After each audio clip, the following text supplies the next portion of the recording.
And that was the scariest thing about it, is it was such clear thinking.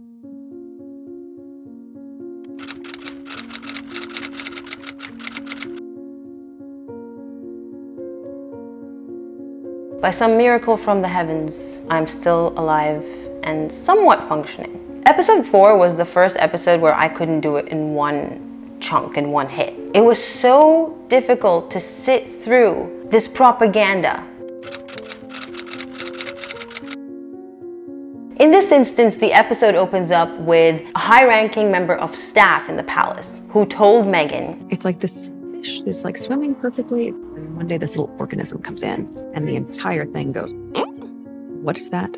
What is it doing here? It doesn't look like us. It doesn't move like us. We don't like it. Get it off of us. It's stronger, faster, even better with this organism as part of it. It'll be amazing.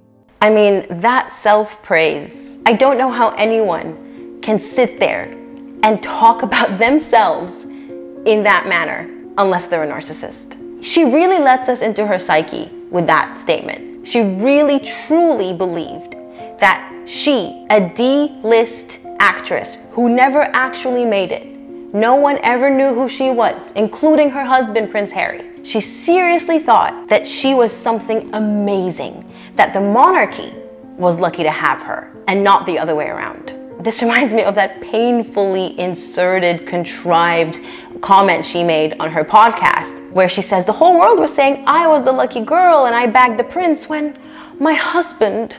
They've got it all wrong. I'm the lucky one because you chose me. The delusion is so real with this one. Also, Meghan, you were never rejected from this fish that is the royal family in this instance. As you yourself have demonstrated in the last 3 to 4 episodes, you were welcomed by not only the family and the institution, but by an entire commonwealth with open arms. In Zach's very wise words, she wanted to be a Hollywood princess, like the Princess Diaries, within an ancient British monarchy, which has managed to survive and thrive, her favorite word, without her perfectly fine for 1,200 years. Ah, the deluded world of celebrities. You know, ever since I was a little girl, I remember telling my mother that it's like celebrities live on a different planet.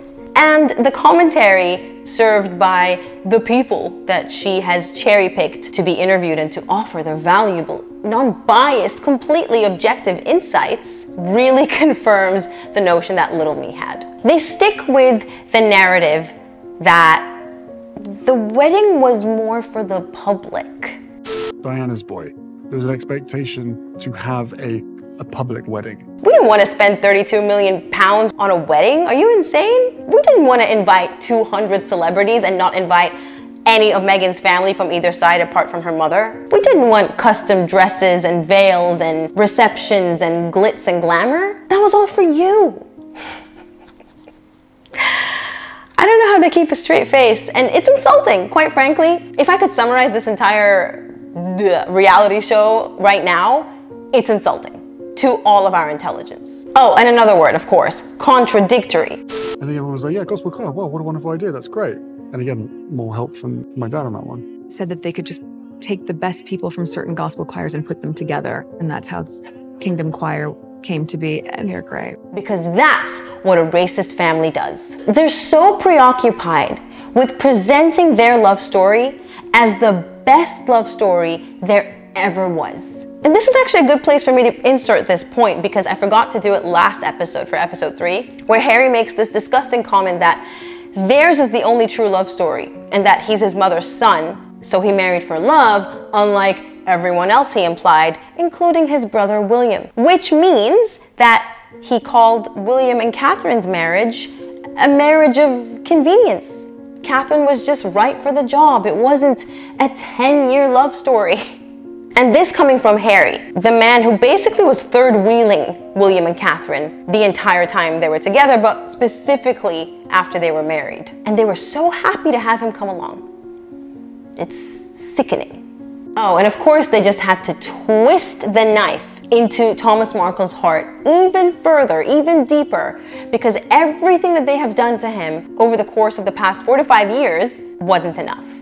I've lost my dad in this. So I asked him to walk me down the aisle. You didn't lose your dad in this, Meghan. You were literally texting him earlier about his hospital stay. That's all it takes? A couple of text exchanges where your father clearly wasn't really in much of a mood for your shenanigans because, Lord forbid, he had to have heart surgery for a heart attack. And so you decide that's it. I don't like his tone. He never calls me Meghan. It's over. He's dead to me. And then Serena Williams pipes in and says, to have her culture represented in that wedding, amazing. I loved it. And I thought it was really courageous and breaking boundaries. Where is her Black family? If she were truly proud of her heritage, how is it that not a single one of them, apart from her mother, was invited to her wedding? This momentous occasion. I don't know if these people are just saying what she wants them to say because they're benefiting off of her. I don't know what Serena Williams would be benefiting off of her, apart from, I suppose, merching her clothing because she has a clothing line and Meghan tends to wear some of her pieces every now and then. So it's free publicity. But other than that, how is no one questioning why this woman would completely ghost both her families? But let's focus here on the Black side. If she truly was proud of her race and her heritage and her culture.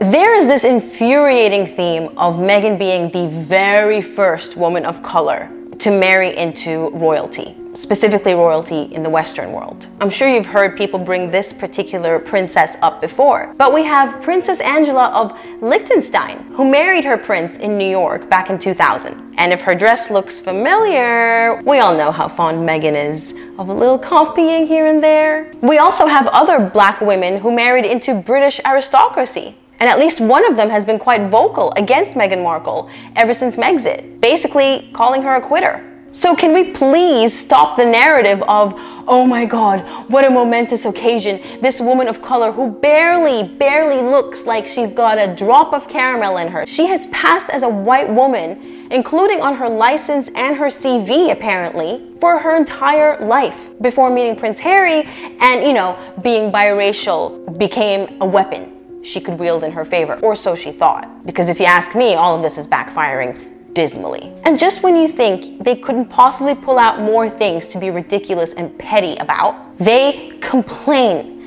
about Nottingham Cottage, which is where Prince Harry lived on Kensington Palace grounds, even before he met Meghan, and where they both cohabitated before they got married. It didn't seem too small for Harry then. Are we supposed to believe that Harry suddenly grew a couple of inches after his wedding and suddenly couldn't stand up straight in the house he had lived in for years? They didn't even have kids and they were complaining about how small it was and about how Oprah, you know, all the name dropping because that's what Meghan lives for. When she came in, she sat down, she goes, no one would ever believe it. No one would ever believe it. And then, of course, as she did with Prince Philip, you know, she just wants to come across as everyone loves me. I'm so lovable. No one had a problem with me, especially the Queen. But I thought you were a foreign organism that had to be rejected. I'm so grateful that there's a grandmother figure. And because I was so close with my grandmother and I took care of her in her final years. About Grandma Markle, I happen to have a rebuttal for you here from Samantha Markle herself. Sam and Thomas Jr., is it true that she cared for your grandmother? No, my father was paying for everything, paying for her nursing home care. She visited sometimes, but she didn't have a close relationship with our grandmother Markle. That is so far from the truth. My grandmother would roll over in her grave if she saw how Meghan was treating our family and the royals. Yeah. How low can you sink? Wait, don't actually ask her that because she'll always be more than happy to show you exactly how low she'll sink. There was this part about this tragedy, the Grenfell fire, which is what actually led Meghan to the Hub Community Kitchen, which she worked with to come up with a cookbook. But it's so disgusting how far this reality show, will go to paint Britain as a racist country. Because what they essentially say here is that that horrific, tragic fire only happened because Grenfell was an area that was highly populated with immigrants. And so the government didn't give two hoots about it. Windsor Castle went through the most horrific fire in 1992, way before my time. I actually saw a documentary about this just under a month ago. It was terrible. What does a fire have to do with racism? The thing is, and I truly don't think they understand this, the further and harder they push a narrative, the less credible it seems. And this goes for the constant Diana comparisons as well, which I will get to a little bit later. Now, speaking of the Hub Community Kitchen and the book, in Meghan's first speech, she actually says, I feel so proud to live in a city that can have so much diversity. It's 12 countries represented in this one group of women is pretty outstanding. And that lines up with a racist country that only wants white people. How exactly? And then one of her puppets during her interview says, she talked about wanting to bring new life to the institution of the monarchy and more honesty and humanity to those spaces. What's not to like? What's not to like? Gee, I wonder, maybe it's the complete lack of honesty and humanity that this woman brings.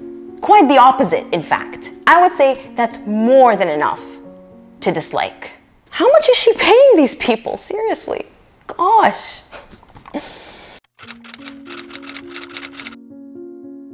They repeat the comments they made on Oprah, which is, oh, the Australia tour changed everything and it made everyone jealous. Who was jealous? Was it Catherine? Was it William? Was it the Queen? Was it everyone? They never present any cold, hard evidence to back up any of their preposterous claims. Everything they say is hearsay.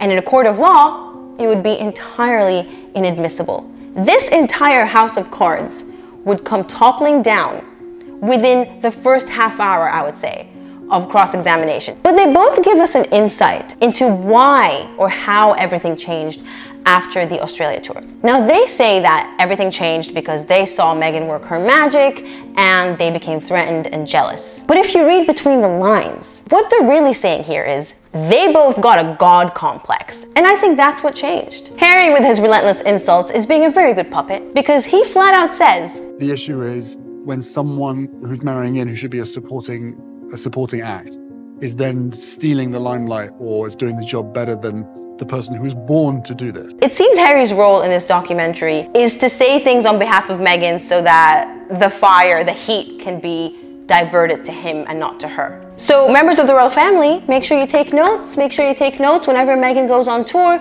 Remember to scream and shout at your staff, to make them cry, to allegedly throw hot tea at them, and to obsessively scroll through social media so that you can pick out all the negativity and bitch and scream and cry about it to your staff and force them to take it down when they have no power to do so every single day of the tour. Only then can you do the job better than Meghan Markle. I want to say this. Yes, they were popular. Yes, the Australia tour was incredibly successful. But that's because they were the new shiny thing. I was a teenager when Catherine and William got married. But I do remember, I think it was their very first tour to North America, and they took over the entire world. Everything and everyone was commenting on them, talking about them, reporting on them, loving on them. Everything was positive. They were the rock stars of the globe at the time because they were the newly married couple. They were the new fresh thing. It doesn't make you and Meghan any better than them. Everyone has their time to shine. But try telling that to Harry, who has been dreading his nephew's 18th birthday even before he met Meghan. They're projecting. That's what they do. They keep saying, oh, everyone in the royal family wants to make sure that they're always, in the news cycle and positive stories are being reported on them, when in reality, I truly believe that Harry and Meghan are projecting and telling us exactly how their mind works, how they feel the need to stifle other stories that talk about other members so that they can steal the limelight and be front and center forever. And that's why Meghan kept leaking photos of seemingly private engagements that she went on that we didn't really know about until Camilla happened to have a domestic violence speech that was very important. And whoop, Meghan leaks a photo of her visiting the theater. Then you have Catherine's birthday or William and Catherine doing something else. And whoop, suddenly we're graced with another photo of Meghan doing something else. This was when she was still in the royal family, by the way. I'm not even talking about Megxit. They went as far as to say that all of these bullying allegations were fabricated by the palace so that they can put them in a box and make them irrelevant because their star power was beginning to outshine everyone else. And this is another instance where clearly Harry is being Meghan's mouthpiece. Harry doesn't really have much of a place in talking about Catherine being pitted against Meghan. It's clearly a female topic, if you know what I mean. You had the bump. The bump. It's literally the same thing. It's the off-the-shoulder dress. This is how it was covered for her. This is how it was covered for her. If you don't see the difference and understand why it's being reported that way, then I can't help you. I can't. I'm sorry. I just can't. Well, I'll tell you it's not about race, Harry. This is about your wife's behavior. It never had anything to do with race, because if it did, then she would never have been accepted. From the get-go, she didn't suddenly turn biracial. She wasn't white when you met her, Harry. I don't know if your eyes need help, you need work, you need glasses, you're losing your eyesight. She was always biracial. So how is it that everything changed overnight, all of a sudden, because of the color of her skin? I don't know what to tell you, Harry. I can't. I just can't. Meghan actually lets us know exactly how fragile a narcissist's ego is. Things really came to a head when a member of the public had this to say to her in a Liverpool walkabout. One of them said to me, "What you're doing to your father's not right." And if that outfit looks familiar, that's the day that she kept strangely flicking her coat to show off that baby bump. That's why the press didn't comment on the way Catherine would touch her baby bump, because she touched it in a very natural way. She wasn't clutching onto it for dear life with both hands, especially when it was non-existent like in Australia, and she certainly wasn't experiencing some kind of a tic where she's flicking her coat every chance she gets if she thinks the bump's being covered by it. This is strange behavior. Of course the media is going to pick up on it and comment on it. But I digress. Clearly that's when things really started to go crazy in Meghan's head and she started to spiral, and I think that was the genesis for the letter that she ended up writing her father, which they don't touch upon in this episode. Soon after that incident, she says that's when she started to think about not being here anymore.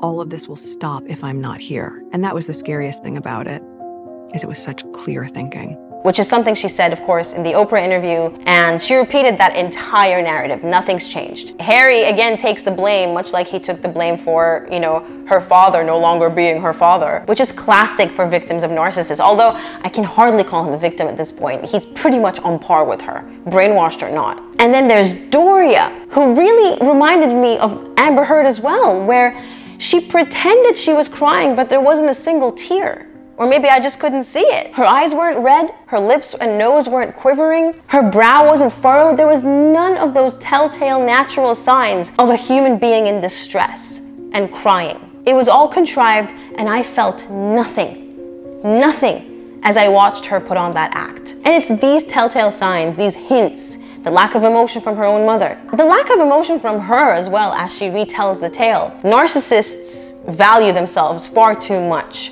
to ever go down that road. It could have been a dark time for her. She was pregnant, but the piece just doesn't fit in the puzzle that is Meghan Markle. And of course, they never identify who was the person who refused them help. Who was the person who banned her from getting help and told her this is bad for our image? Name them. Why are you protecting them? They're a vile person if that's truly what they told you, and they should be outed and potentially even lose their job if they were that callous. But they refused to do so, much like the racist in the family, which makes me think that this person is fictional.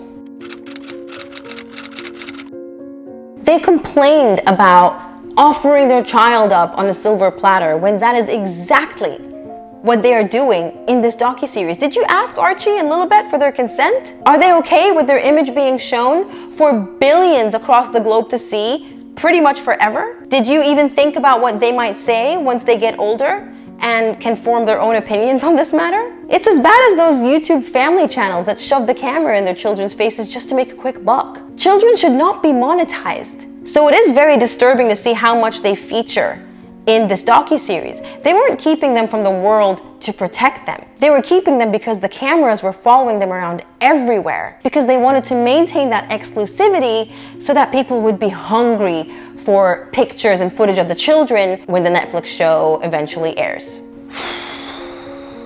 I'm getting worked up here.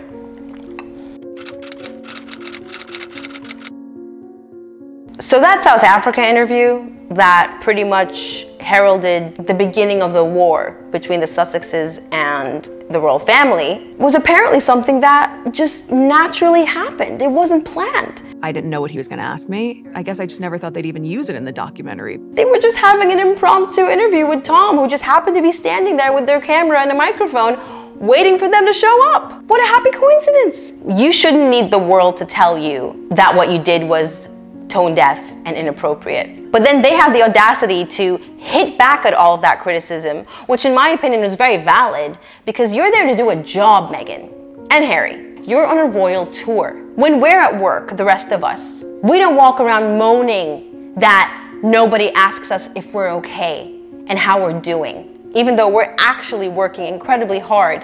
And a lot of us may not be okay, but we soldier on because we're tough. Humans, we wouldn't have survived this long if we all had the fragile mentality of Meghan and Harry. We would have been long extinct. But they show us their cards. They tell us that they did this on purpose. They held this interview on purpose because Meghan's goal, Meghan's whole strategy is to emulate every single detail of Diana's life as much as she could get away with. One parallel, fine. A couple, I get it. But every single thing that happened to Diana somehow magically also happens to you, and then you both have the exact same responses? You're exposing yourself. Diana would be embarrassed if she knew you were doing this. In fact, she'd be horrified that her little boy ended up with a woman like you.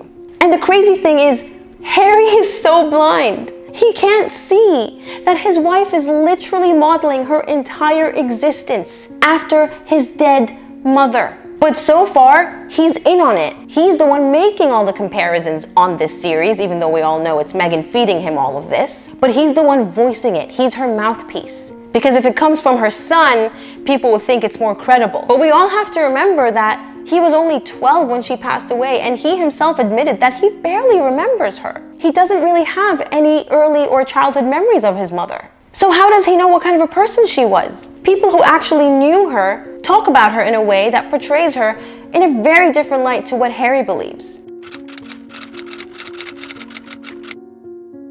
It's crazy how impossible it is for these two to accept any responsibility in everything that has gone on. I'm not gonna sit here and say the media was completely innocent in all of this, but it's the price that public figures pay for all the privilege that comes with their position, and even more so for the royals. But here they are, pulling an Amber Heard, by the way, which is shocking. I thought Meghan was smarter than that. Well, clearly she's not. But just like Amber Heard, they did nothing wrong. Everything everyone else did was wrong. And that's why we don't believe them.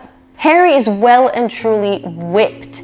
He is brainwashed. He is in so deep that I don't think he's ever gonna get out of it. He thinks that there's something wrong with the institution, with everyone within it, rather than accept the fact that his wife is the common denominator in all of this destruction that has happened since he met her. It really boggles the mind how he can't see that. And he still thinks that she is the prey in all of this, when the reality is she's the predator.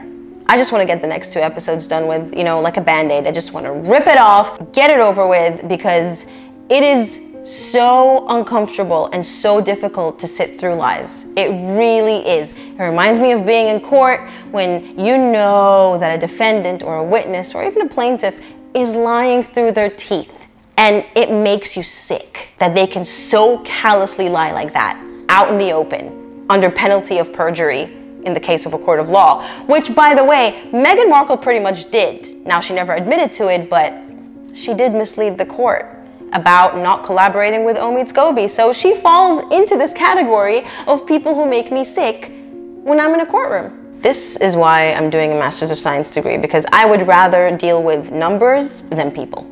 I'm not gonna lie. Not gonna lie.